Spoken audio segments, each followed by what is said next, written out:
మనిషి కథలో మొదటి ఇంకా చెప్పాలంటే అత్యంత సుదీర్ఘమైన అధ్యాయానికి స్వాగతం. ఇది మన గడిచిన కాలంలో ఏకంగా 99% ఆక్రమించిన ఒక మహాయుగం.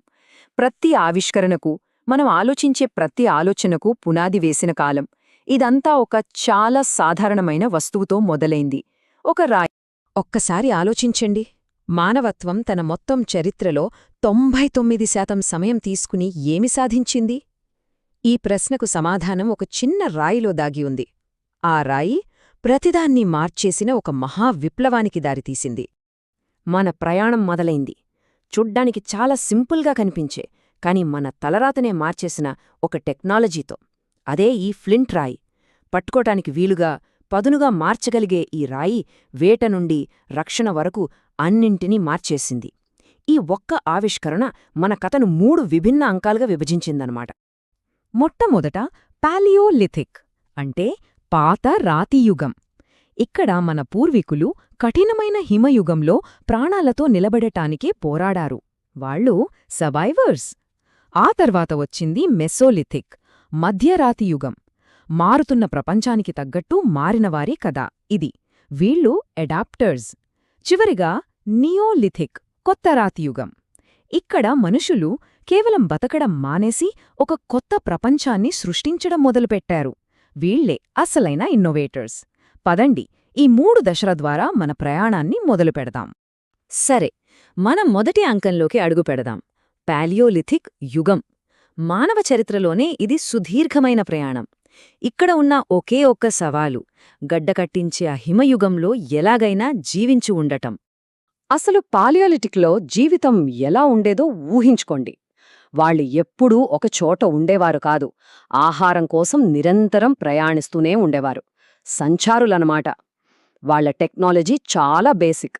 ఫ్లింట్ రాళ్లను పగలగొట్టి పదునైన పనిముట్లు తయారుచేయడం. సరిగ్గా ఇదే టైంలో మన జాతి హోమోసేపియన్స్ భూమి మీదకు వచ్చింది. ఇదంతా జరిగింది ఎక్కడో కాదు, అత్యంత కఠినమైన హిమయుగంలో. ఈ కథకు ఒక నిజమైన రూపమివ్వాలంటే మనం మధ్యప్రదేశ్లోని భీంబెట్కా గుహలకు వెళ్ళాలి. ఇవి కేవలం రాళ్లతో ఉన్న ఆశ్రయాలు కావు. ఇవి మన తొలి పూర్వీకుల ఇళ్ళు. వాళ్ల జీవితానికి, వాళ్ల కళకు సజీవ సాక్ష్యాలు మనకిక్కడే దొరికాయి. ఇప్పుడు కథలో ఒక పెద్ద మలుపొచ్చింది. ప్రపంచం మెల్లమెల్లగా వేడెక్కడం మొదలైంది. హిమయుగం ముగిసి మెసోలిథిక్ యుగం స్టార్ట్ అయింది. మంచు కరుగుతున్న ఈ కొత్త ప్రపంచంలో మనుషులు బతకాలంటే కొత్త దారులు వెతుక్కోవాల్సొచ్చింది. వాళ్ల దగ్గర దీనికొక సమాధానం ఉంది.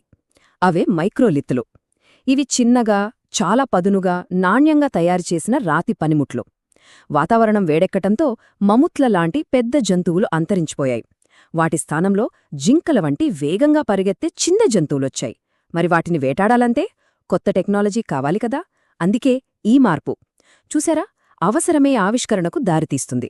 వాతావరణంలో వచ్చిన మార్పు ప్రభావం ఎంతలా ఉంటుందో ఇక్కడ మనం స్పష్టంగా చూడొచ్చు.